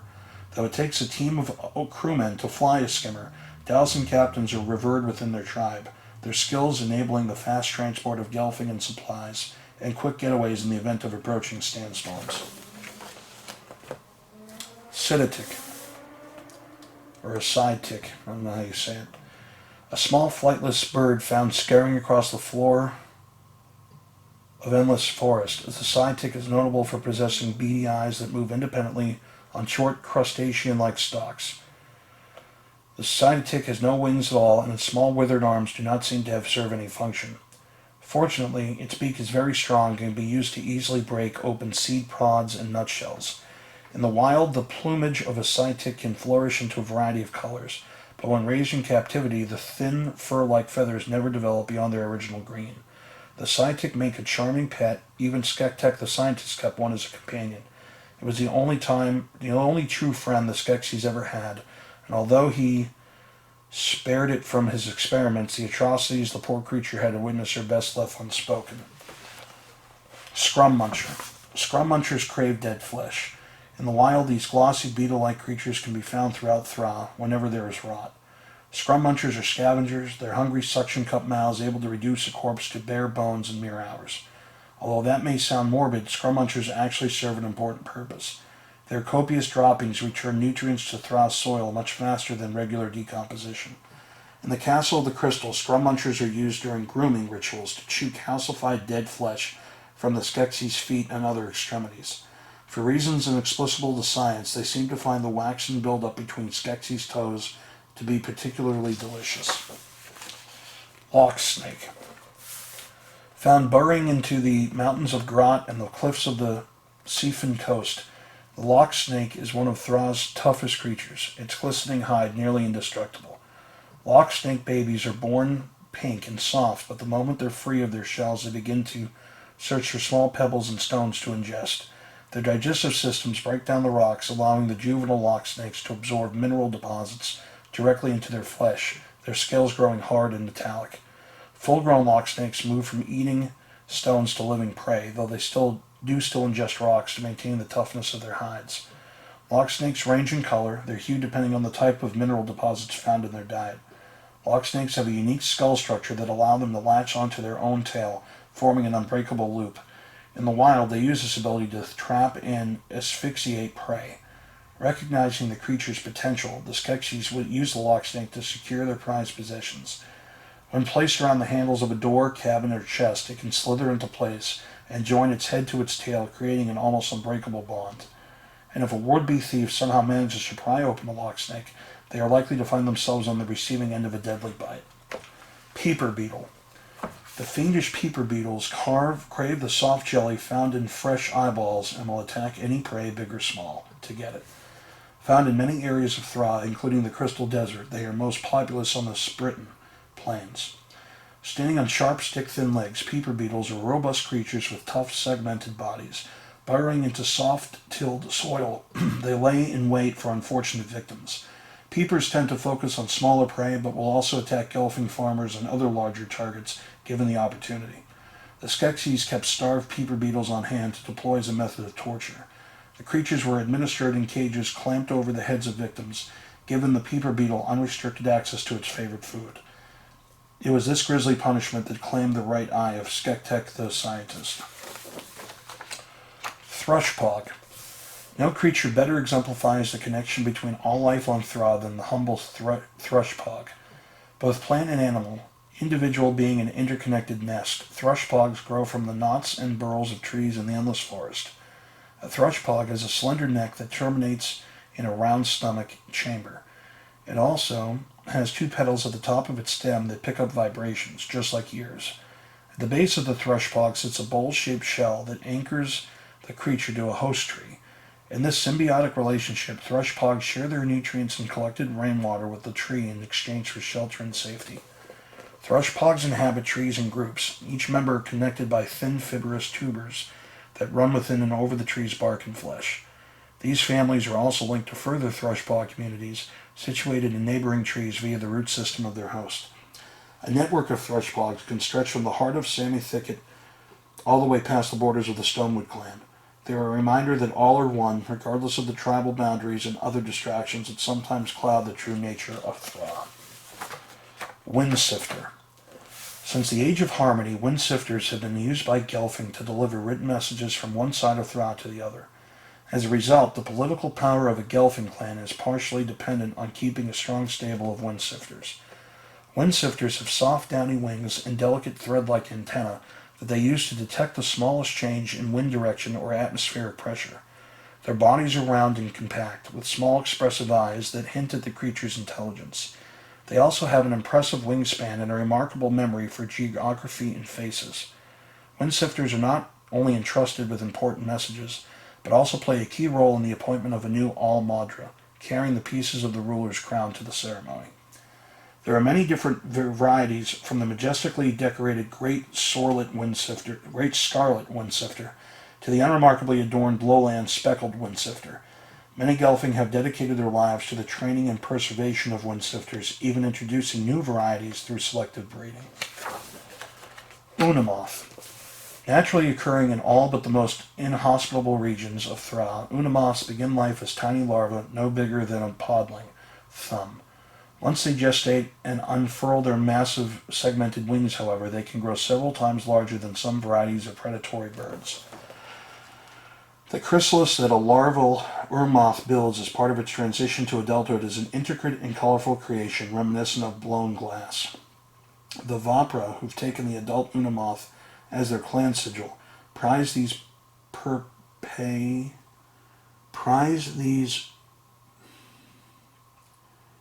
for their beautiful aesthetic properties, while Siphon soothsayers believe them to be sacred objects that represent the ever-changing stages of life. Moog. One of the few burrowing mammals that can survive in the crystal desert, the Moog is often found with only its eyes and nose protruding from behind its heavily armored body plates, its tail and hind legs buried beneath the sand. The Moog has rigid comical arms that it uses to dig deep below the sand in search of precious cooling moisture. Moogs have even been known to dig so deep that they reveal underground springs, inadvertently bringing water to the surface and creating small oases. While the Dowson use Moog bones for adornment and rituals, they consider it bad luck to kill the creatures. Not only can a Moog help scent water, but the creatures are rapacious instinctiveness that keep the crystal sea's population of stinging and biting insects in check, a proclivity greatly appreciated by the Dowson. Crystal bat. Like the Gartham, crystal bats are another Skeksis engineered species. Both animal and mineral, the winged beasts were fitted with a hexagonal crystal at their center that allowed them to broadcast everything they observed back to the castle of the crystal. Invented by the Skeksis during the Gartham War, the crystal bats were dispatched into the skies of Thra in such numbers that clouds of the winged spies blotted out the suns. Their numbers were so great that the Skeksis lost track of entire schools of the creatures. Free of their cruel masters, these unsupervised roosts of crystal bats lived their lives peacefully into the Age of Power, even picking up behavioral traits from their organic cousins, the holler bats. Phyllolite. If a stone formation appears to have massive eyebrows, lips, and a nose, it may well be a dozing phyllolite. These enormous talking rocks are immobile creatures who, unable to hunt or graze, receive nearly all of their nourishment from the lichens and mosses that grow on the inside of their mouths. They've also been known to consume any animal foolish enough to wander onto their stone tongues, squeezing them of nutrients in a digestion process that can last for a full season. Although they will speak to anyone who will listen, their language is unintelligible, and regional variations of their dialect further impede any attempts at translation. Only Mother Agra has ever successfully held a conversation with a phyllolite. Sadly, she found the creature to be an overwhelming bore. Firebug. Small balloon-shaped insects, firebugs give off a warm amber glow. At birth, the young firebug's body inflates with natural luminous gases, rising into the air and not touching the ground until death. Firebugs are used by the Stonewood clan as a means of illumination. Placed in large mesh pens where Gelfling lamplighters keep the creatures well fed with the nectar that fuels their luminescence, firebugs are quite content in captivity. Vindle. Found throughout the Sprighton plains and endless forest, Vindle are known by Sprighton children as grass dancers. These are delicate photosynthetic animals, resemble lithe bipedal dancers. To escape predators, Vindle can spin their arm stalks, quickly gaining enough momentum to fly up and away from danger. This spinning pirouette is beautiful to behold, but extends a lot of energy. Vindle need to be careful not to exhaust themselves, as their bright coloration makes them highly visible to predators. With a crown of leaves ringing their pearl-shaped heads, Vindle are one of the most regal and elegant creatures found on Thra. Boartog. A luminous flying eel, the Boartog is not a creature of Thra, but was instead transported to the planet from the Ursek homeworld during the Age of Power. The Boartog was large enough to carry several Gelfling on its back. Its magical speed and strength an asset to Jen and Kira during their reign over the Gelfling nation. Awlus. Large birds capable of lifting a full-grown podling off the ground, Awlus are formidable hunters. With dark purple satin plumage and large bright reflective eyes, they are beautifully haunting creatures. The Awlus has an enormous wingspan and can cover 100 wheels of hunting ground in a night. It can also turn its head in full rotation by detaching its neck bone from its skull, ensuring no prey can escape the scope of its vision. Proportionately, baby Awlus have even larger eyes than their parents and a sense of their thin feathers that stick straight up like antennae. Endearingly adorable, baby Awlus that fall from their nests are sometimes adopted by Gelfling, often unaware of how big and fearsome the creatures will one day become. As twilight falls over the endless forest, the Awlus bays the night song of Thra's woodlands. For smaller creatures scampering across the forest floor, the cry is a death knell. Many Gelfling poets have tried to replicate the Awlus's song in words and dream etchings, but all have failed. Bovart. Found in the mountains outside Thra and at the base of the endless forest, the Bovart is a fuzzy four-eyed creature, notable for the patches of bright ginger fur that cover stretches of its pale tan flesh.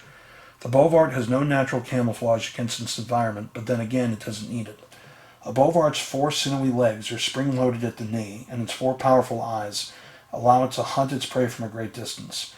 When it spies prey, the Bovart launches itself into a giant leap, and with its broad, calloused feet, it squashes the unsuspecting quarry flat before making a meal out of the resulting mess. Because of the rotten guts that amass between their toes over time, Bovarts smell quite terrible. A Bubblup. With squat, spherical bodies set on thin, lanky legs, a Bubblup is undeniably comical in appearance. Its normal bipedal gait is gangly and awkward, and when threatened, a Bubblup will attempt to escape predators by performing a series of evasive cartwheels. Bubblup have multiple mouths, some so small they're barely visible. They feed by burying themselves in soil and using their filter-like mouths to sift tiny bugs and nutrients from the soil. Found in the Sprighton Plains and the surrounding woods, they are often confused for root vegetables by podling foragers. Sometimes this case of mistaken identity can be deadly for the Bubblup. It's not an easy life. Solobi. Solobi are found in the Crystal Desert and are frequently referred to as slobs by the Dowson because of their lackadaisical posture and gaping mouths. But this is a mischaracterization. When a Solobi has its mouth agape, it is trying to catch a cool breeze, a means of modulating its internal temperature. When it lies motionless in the sun, a Solobi is using the crystalline sail on its back to collect and refract sunlight into its body, gathering nutrients through a form of photosynthesis. Skeksis made vile use of the Solobi's bioelectric powers, hooking up the creature to his various machines and inventions like living batteries. Howerfrock. Natives of the grasslands outside the Valley of the Mystics and of sparser sections of the Endless Forest, Howerfrock are covered in long, soft fur that grows over the patches of body armor covering their bodies. Howerfrock use their long, curved claws for climbing, their armor and fur forming an effective protective padding that saves them from injury in the event of a fall. As Howerfrock age, their armored plates grow, eventually becoming so unwieldy that they begin to restrict the creature's movement. Fortunately, Howerfrock are social creatures that have learned to use rocks and other tools to groom their compatriots, filing down the obstructive plates as needed. Tebrafrock. Tebrafrock have brown, brindled fur, marble eyes, and tooth-thin antennae. Their delicate padded paws are used to dig up the tubers and roots that make up the majority of their diet. These uncommonly fastidious creatures tend to live near ponds and streams in the endless forest, not only to drink but to wash their paws clean. Tebrafrock sleep for the majority of the day, often choosing burrows and fallen logs as resting spots, locations that do not offer adequate sanctuary. Due to their incautious nature, they are frequently caught unawares by predators. The Tebrafrock have escaped extinction largely due to Gelfling compassion. Stonewood and Sprighton foresters frequently pick up vulnerable dozing Tebrafrock and move them to safer resting spots. Gobbles. Gobbles are tiny spherical bulbs that grow on the forest floor in clusters of thousands. At first glance they may seem harmless, but nothing could be further from the truth. These opportunistic predators each have an oversized mouth ringed with rows of sharp needle-like teeth. Each row is able to rotate independently, the spiral motion creating a buzzsaw effect that rends and mulches flesh and bone in seconds. A colony of gobbles can survive on a relatively small amount of prey, a necessary capability for a creature that is permanently anchored in place, gaining sustenance solely from the misadventure of other animals. Upon feeding, a mass of gobbles is able to redistribute nutrients to other less well-fed gobbles patches via a stem network, demonstrating that there is more to these creatures than their raspish appetites. Ipsy. An ipsy is a large, dark, green insect that walks on its hind legs. Found in the endless forest, ipsy are generally peaceful, gentle creatures. That is until mating season arrives. Before the female ipsy chooses a husband, two males must fight for her affections. These contests of strength and bravado are more ceremonial than combative, and the loser is often left unscathed. That's more than can be said for the winner, who after mating is pulled limb from limb by the female ipsy. Stonewood children often collect large groups of ipsy and use the creatures to stage gladiatorial battles. Once a victor has been named, the children safely return the honorable champion and competitors to the wild. Drumler. I don't know. Drumlers stay hydrated by soaking their root-like feet in the marshlands of sog. This practice often leads these unique creatures to be mistaken for plants. A single drumler is no heavier than a blade of grass, but by combining forces, they are able to form a sturdy mass and assist one another in feeding on swamp slop. A large gathering of drumler is known as a stack. When a stack needs to find a fresher body of water, drumlers simply pick up their feet and walk as one, moving the entire stack to a new location with a squeaky rustling sound. Such migrations can be so disruptive to the geography of the marshlands that Drunchen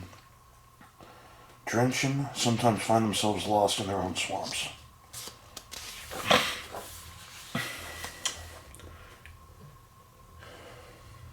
Gizizzy.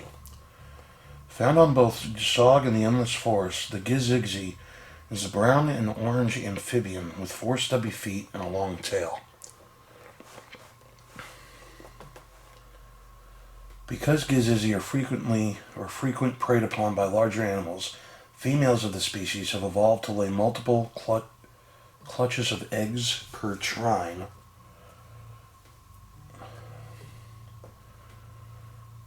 ensuring their population remains robust. As part of the birthing process, the mothers push their small translucent eggs through their skin. Once hatched, the offspring cling to their hooks to the backs of both parents, sometimes dozens at a time, until they feel brave enough to drop off and venture out into the world on their own. Sharp Aulid. The diurnal cousin of the Aulis, sharp aulids look similar to their relatives but have much brighter plumage that incorporates vibrant blues and yellows. Their song is also more flamboyant and delivered in a higher tonal range that is sweeter to the ear. Sharp aulids nest in the mountaintops outside Harvar and are able to fly at such incredible altitudes that when they dive back to the ground, their talons and feathers are often tipped with frost. As they grow, sharp aulids shed and regrow their beaks, the new bills coming through with a fresh golden sheen and a sharper edge. Varbra treasure hunters have been known to bring these beaks back from the mountains, believing they have struck gold, only to have their hopes dashed by local merchants. Sauntonic. Sauntonic are small mammals that prefer to live near brackish water. They have compact facial features, wriggling noses, and hundreds of sharp quills lining their backs. In the wild, a Sauntonic's mossy quills trap seeds, spores, and other flora until the little creature begins to resemble a traveling garden. Sadly, this colorful display makes them easy targets for predators. It's fortunate, then, that Sauntonic also flourish in captivity. The Drenchen and Stonewood keep them as pets, often utilizing the spring critters as living scrub brushes. Guffle. Guffle are known for being hedonistic eaters with a propensity for breaking wind at ear-splitting volume. Apart from their poor table manners, they are extremely agreeable creatures with highly distinctive features, including shiny black eyes and chubby whisker-rimmed snouts. Although warm-blooded, Guffle are equally at home on land or in water. Expert swimmers, they are unperturbed by harsh waters and are protected from freezing temperatures by a layer of insulating blubber. In their never-ending hunt for fish and land-based prey, Guffle have been known to find their way from the swamps and estuaries of Sog all the way out to the Silver Sea. The Skeksis kept Guffle under their banquet tables to clean up food scraps. The subsequent emissions released by the little creatures were sometimes loud enough to make even the Gorman blush. Unsurprisingly, the Skeksis would frequently blame their own gaseous output on the creatures. Sadly, after these captive Guffle had been properly fattened up over a trine or two, they would end up on the table rather than under it. Karatak. Denizens of the Crystal Desert, Karataks are notable for the dark, fluffy feathers that cover sections of their body, while leaving portions of their legs and underside exposed. During the day, when the suns are at their highest, the Karatak can shift its body so that its feathers protect its marked, naked flesh from sunburn. Similarly, when night comes and the temperature drops, the Karatak covers these exposed sections with down, fluffing its feathers into a configuration that better holds in heat. Karatak are naturally insectivores, but when violent sandstorms decimate their feeding grounds, they have been known to become carnivores, even turning to cannibalism. Pimlin. With its fine coat of thick green fur, accented by long pale feathers, the Pimlin shares many aesthetic similarities with the Sidict, although it is actually a mammal rather than a bird. A creature of Sog, the Pimlin builds its nest using swamp mosses and feeds itself on marshland tree leaves and insects. One of the most elusive of Thra's species, the last known captive Pimlin, was dissected in Sektek's lab late in the Age of Division. Sektek's only note about the specimen is that the color of its blood matched its fur, a pleasant green hue. Bright Shez. As the bright Shez waddles along the endless forest floor, it waves its three-pronged feathered proboscis like a dowsing rod. Able to sense minute changes in air quality, it sifts through thousands of scents, locating small prey with pinpoint accuracy. When the bright Shez scents a nearby treat, its thin furry toes spread wide, and it transitions from an awkward waddle to a headlong sprint. In hunting mode, a bright Shez moves as a purple blur, its prey blissfully unaware until it is in the Shiz's stomach. Ridit. Ridit have bulbous eyes and a shock of fur running down their backs. Making their home beneath the endless forest topsoil, Ridit communicate using a bubble-like vocal sac to emit the ridit croaking sound from which their name is derived. The Ridit uses its clawed forepaws to burrow elaborate tunnels that weave in and out of the root systems of large trees. These underground tunnel networks become vast Ridit societies, complete with breeding chambers. Often the tunnels are so numerous that they cause trees above to topple, disrupting the surface world and setting off minor underground cave-ins. Gridit. The above-ground cousin of the Ridit, Gridit are solitary creatures that make their homes near streams in the endless forest or in Sog's copses of tall grass. Gridit have rubbery skin and pliable cartilaginous bones. Their most notable feature is the row of suction cups that runs down their forelegs and allows them to grip the smooth rocks of the riverbeds where they hunt. Gridit thrive on moisture and can often be found dozing in puddles after rainfall, their pores soaking up the muddy water. If there's a drought, a Gridit will expel all the water from its body and enter a state of suspended animation until the rains return, rejuvenating the disassociated creature.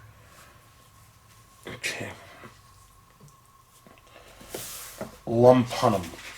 Lumpanums have ovoid heads attached to the long bodies that end in four-rounded legs.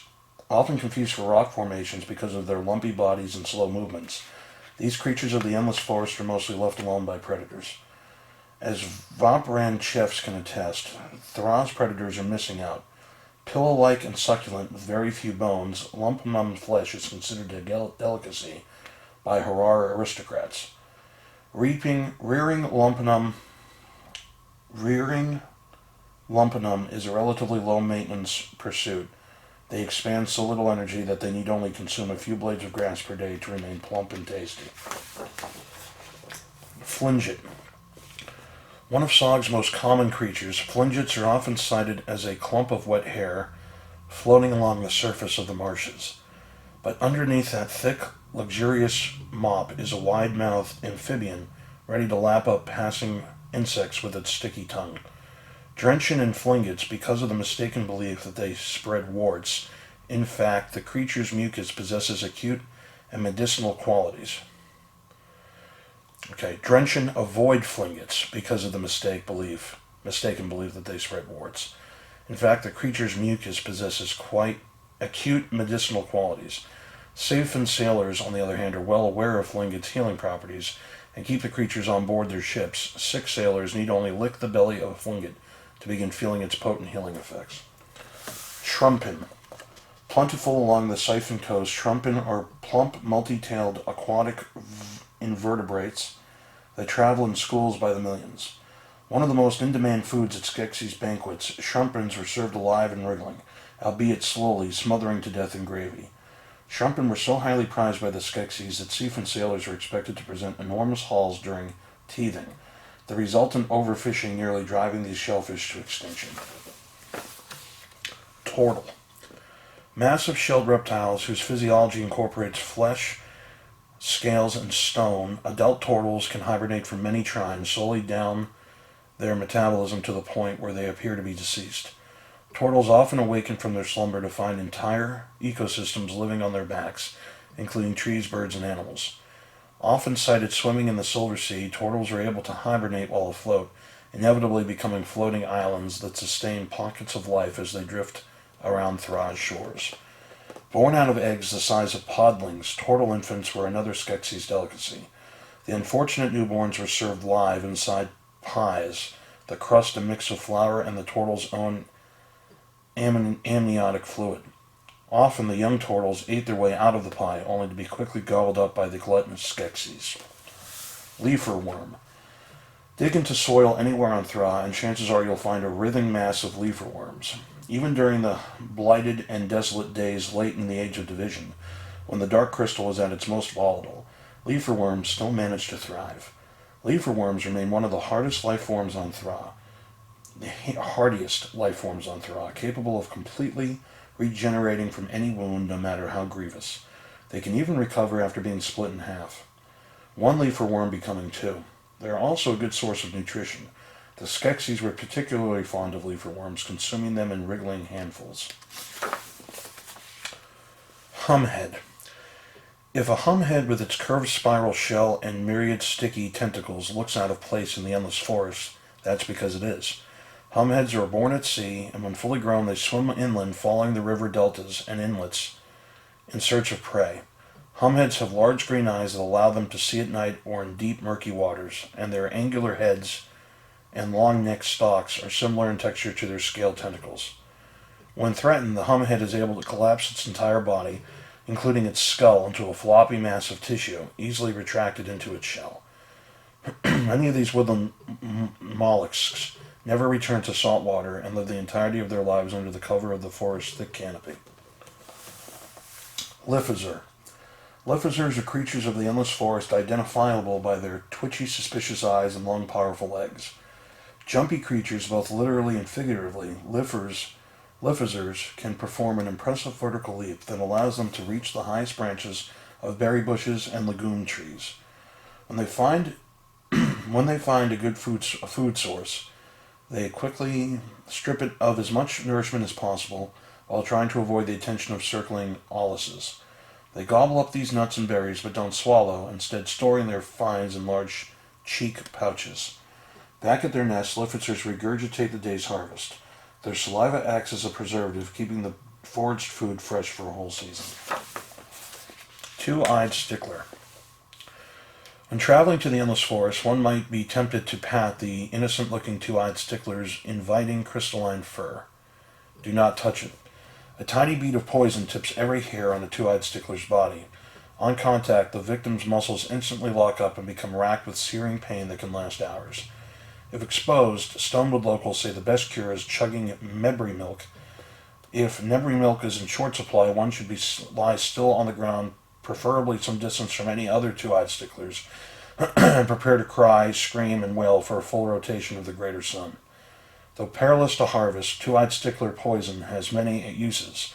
Skekmal the hunter would frequently tip his hunting snares with the substance, a wholly effective way to subdue prey.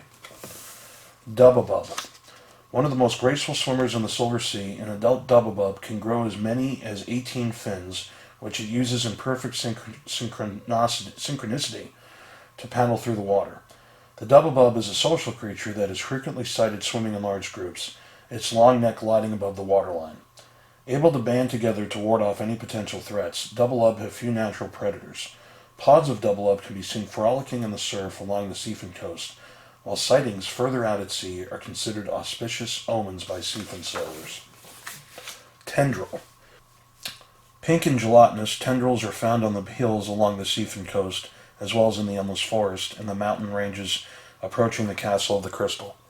Tendrils lie motionless for hours, waiting for a bug or small mammal to crawl past before lashing out with their neurotic feelers.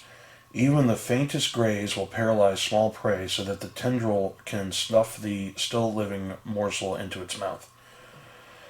Though mostly sedentary, whole colonies of tendrils can roll to a near cliff face like tumbleweeds when food in their current location becomes scarce. Fungal. Delicate veins sprout from the top of a fungal's head and the base of its trunk, each with a nearly microscopic mouth at its end. Between these fibrous feelers in a squishy creature that's trying its best to go undetected. Fungals can be found dotting the Sprighton plains, especially on farms that produce root vegetables. By camouflaging itself as part of a farmer's crop, a fungal can expect regular subsistence in the form of fertilizer, manure, and the trick is not being eaten come harvest time. Fortunately, fungals smell awful and taste even worse, so they often manage to escape the dining table as a result. Armored bub. Few creatures of Thra have a name more apt than the armored bub. A mammal with a thick outer shell that bellows bub bub bub as it sniffs around the arid climes? I don't understand this word. I guess so. The arid climes of the Crystal Desert. One of the peeper beetle's few natural predators, the armored bub resorts to eating desert scrub if it cannot find meatier fare. Because peeper beetles present a serious threat to desert travelers, the armored bub is revered in Dowson culture for its role in keeping the eye-munching insects at bay. Crawley. Crawlies are chirping fuzzballs with long feathery feelers on either side, which they use to change direction when rolling toward their destination. Pests and scavengers, crawlies are most often found in and around settlements. They took root at the Castle of the Crystal after several specimens escaped from a banquet where they were served as dessert. Soon breeding themselves into a full-grown infestation, the crawlies were regularly hunted down by podling servants, tasked with catching the fast-moving delicacy for their masters. Squiddleich. Squiddleich are invertebrates found in the swamplands of Sog, identifiable by their 6 muscular tentacles and their fleshy bodies. Omnivorous, the squiddleich diet mostly consists of fish, although it also constantly nibbles lichen and algae as it clings to stones or fallen logs. Fried squiddleich was a favorite main course at the Skeksis banquet table.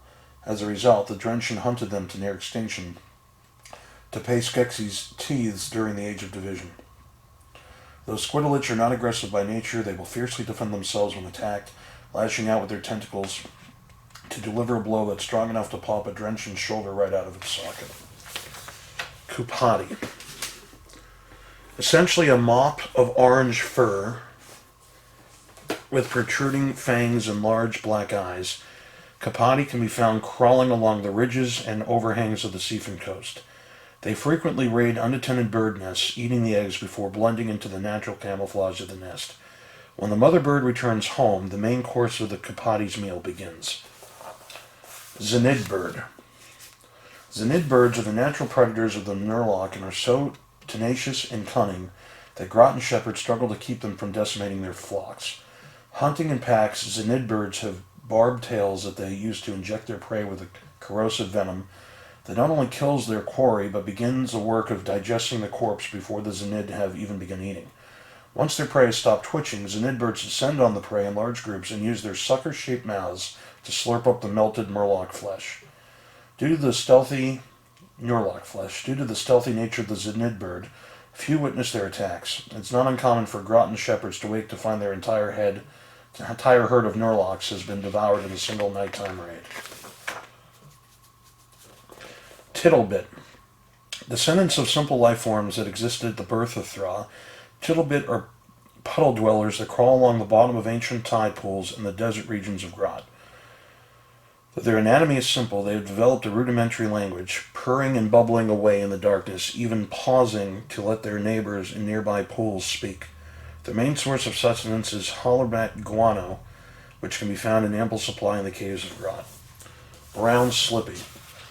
This aquatic bird may not be aerodynamic, but what it lacks in airborne grace, it makes up for in swimming ability. Spherical with a slender hooked beak built for skewering shrimpen, brown slippery can spin their bodies in the water as they dive for their prey, leaving small whirlpools in their wake. Brown slippy make their nests high in the cliffs of the Siphon coast. Not long after a newborn hatches, it must make the journey from the cliffs to the Silver Sea, the chick's parents ensuring that their offspring exits the nest at high tide to avoid being smashed against the rocks below. Feathered Pinch. Feathered pinches excel at making life difficult for the animals that inhabit the endless forest, attaching themselves to larger creatures' underbellies in order to hitch a ride to move to more fertile hunting grounds. Using their two front claws to clamp themselves in place, feathered pinches are extremely difficult to displace and only let go of their hosts when they sense nearby prey. A feathered pinch's favorite meal is bubble lup, which they prick apart leg by leg before consuming the ball-like body. Round bob. Sharp balls of teeth with pointed quills, these deep-sea creatures range in color from brilliant amber to dark purple. Their razor-sharp teeth are irregularly shaped and have a lacquered sheen. Found throughout the Silver Sea, these rapacious creatures are known by Siphon sailors as the gobbles of the sea. Completely inedible, round bobs often get tangled in fishing nets and need to be carefully removed and tossed overboard before the rest of the catch can be harvested. Mulip. Mullips are one of nature's great imitators. Found in the southern coast of Thra, mullips climb to the top of fruiting trees before retracting into their circular patterned shells. There, the mullip shifts the color of the shell to become indistinguishable from the fruit that surrounds it.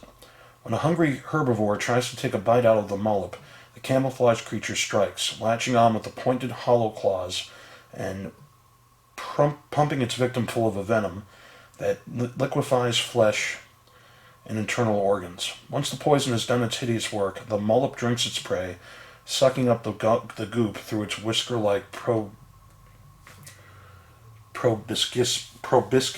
I don't know. Three-eyed crutter. Three-eyed crutter are fast-growing barnacle-like creatures found clinging to docks and the undersides of ships. Their bodies are composed of hundreds of fine bristles called baleen. The three-eyed crutter spends its entire life waiting for the sea to provide its meals, the ebb and flow of the water bringing small plant and animal particulates into its baleen, then down to its stomach. Although outwardly harmless, crutter are a nuisance for the Sifa. A large crutter colony living on the underside of a ship's hull can throw off the vessel's balance and in rare cases become heavy enough to sink it. To combat these infestations, the Sifa coat the undersides of their ships in fermented nebric oil an impermeable noxious residue left over from podling cooking that prevents Crutter from latching on. Brindlisk. Massive horned beetles with crimson shells, brindlisk make temporary homes in burrows deep in the sands of the seafood coast. Feeding on small saltwater invertebrates caught up in tide pools, brindlisk are nomadic, never staying on one stretch of beach for more than a few days. Because of their vibrant coloration, brindlisk are often the first thing seafood sailors spot when returning to land. The similarly nomadic seafood feel a great kinship with the brindlisk, wearing jewelry made from their bright red shells for luck. Fragger. The fragger of Mithra are a multi-limbed race of sentient insects notable for their searing red carapaces. These fiery creatures frequently clash with their neighbors, the fireling, throughout the Age of Division and the Age of Power, their contentious relationship mirroring that of the Gelfling and the Aratham. Dangerous as individuals but truly frightening as a group, fragger can vibrate the tendons on their abdomens to produce a deafeningly loud shrieking noise. When harmonizing these screams, frigger create a cacophony so powerful that it can demolish solid objects and liquefy fireling soldiers. Seedle. Seedles are massive, gentle creatures that hold within them the secret to the endless forest's expansion and regeneration. A juvenile seedle has slitted glowing eyes, broad wooden teeth, and a young forest growing from its body. When a seedle reaches adulthood, it adopts a prone position, ceases all movement, and begins to grow roots. This marks the end of the seedle's life cycle, but the creature is far from dead. From its body, a massive new forest growth sprouts. It is no longer a singular sentient creature, but a wellspring of woodland life. Populous in the Age of Harmony, seedles become increasingly rare during the Age of Division, having been virtually wiped out by the spread of the Darkening. This scarcity slowed the expansion of the endless forest, which finally halted when there were no more seedles to be found. Lunarkin. Delicate air-filled creatures that float in the skies above the temperate zones of Thra, Lunarkin are often mistaken for dense cloud cover. Migratory creatures that can cover great distances at high altitudes, Lunarkin have been known to drift from Sprighton Plains to the Castle of the Crystal in less than a day. Intrepid Gelfling engineers have tried to acquire Lunarkin specimens, hoping to utilize their buoyancy in flight experiments, but sadly the creatures invariably deflate and die when captured. Rakida. Natural predators of mounders, the lithe and lupine Rakida, have large sharp teeth that protrude from their mouths even when closed.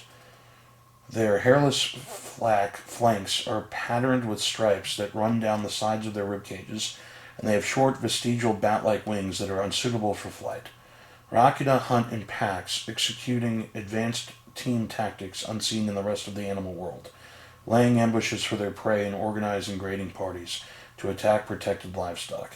Midway through the Age of Division, the Skeksis tried to subjugate the Rakida, but the creatures were mostly too cunning for capture, and those that were ensnared fiercely resisted domestication. The Rakida were a favorite quarry of Skekmal, the hunter, who considered them one of the few beasts of Thra as formidable as himself. Tumbleoth. Notable for possessing both mammalian and reptilian features, Tumbleoth have a hard shell into which they retreat to protect their soft furry limbs and head. Denzians of the Castle of the Crystal, Tumbleoth move through the structure's catacombs using several prehensile tentacles they shoot from the sides of their shells. Forgotten for over 100 trine after the healing of the crystal, Tumbleoths bred and developed in the depths of the uninhabited castle, multiplying until they were its most populous residents. Tumbleoth are inquisitive and mischievous, with a tendency to steal items of great value and hide them away deep in the castle. If the Tumbleoth befriends another being, it will pull its shell apart with its tentacles, turning its entire body inside out to show it has nothing to hide. Arduf. With sharp lupine features, slender needle teeth, and a plumed tail that twitched and wagged when it sighted prey, the Arduf was an apex predator that dominated the Crystal Desert during the Age of Innocence. Thra could be a frightening place during this time, long before the Gelfling tribes had developed modern methods of shelter and protection. For many trying, Gelfling were the main food source for the Arduf, who hunted at dusk, dragging victims from their rudimentary shelters. This constant threat became a driving force in the development of Gelfling civilization, forcing them to forge their first weapons and end the Arduf's domination. By the time of the Age of Division, the long extinct Arduf had become a creature of myth. Daedoim. Although a Daedoim has 6 long powerful legs, it moves across the sands of the Crystal Desert nearly silently, distributing its weight on wide solid hooves that prevent it from sinking into the region's deep dunes. The fringed, heat-reflecting dorsal scales of the Daedoim range in color from translucent red to black and sit atop a torso blanketed with white down fur. Though Daedoims sport an inspiring toothy maw, they are friendly, gentle creatures. Daedoims have not been domesticated by the Dusan, but they will carry travelers through the desert for as little as a few spoons of precious water and a scratch on the snout. Fuchsia wart beetle. Fuchsia wart beetles rub their hind legs together to produce a soothing lullaby that can be heard throughout the wetlands of Sog. The insects are a staple of the Drenshan diet, and children of the tribe are often tasked with collecting them by the thousands. Drenshan chefs use the beetles' plump abdomens to create protein-rich stir-fries, along with many other dishes. Huyam. Silver-gilled fish with glassy, metallic scales. Huyam frequently come to the sea's surface in large schools to bask in the warmth of the suns, sparkling with enough intensity to blind passing sailors. The silver jewels of the siphon, Huyam, are a prize catch and can range in size from fingerlings that need to be thrown back to monsters that snap lines and chew through nets. Many a Gelfling tale has been spun around the campfire about the gargantuan Huyam that got away. Muskie. While it resembles an eel or bottom-feeding fish, the muskie is capable of leaving its watery homes by levitation, floating, or swimming through the air for sustained periods before landing in the marshy waters of Sog to rejuvenate. Although they feed on smaller fish and land animals, muskie have been known to form strong bonds with Gelfling. In fact, juvenile muskie are sometimes kept as companion animals by Drenshan. Myri and Kirkid. Found in the pool that sits at the heart of the Valley of the Mystics, these rare fish were completely unknown outside of the Uru for the first 3 ages of Thra. Myri are identifiable by their yellow and brown scales, while Kirkid have long wriggling bodies and reflective blue coloration. They were later introduced to the rivers of the Endless Forest and the wetlands of Thra so that more Gelfling might enjoy their beauty. Shrukil.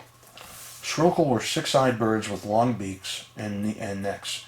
They had stubby wings and could fly short distances, but were mostly found pecking around the floor of the Endless Forest. While largely unremarkable, the shriek became legendary for its song, a startling lament only heard at the very end of its life.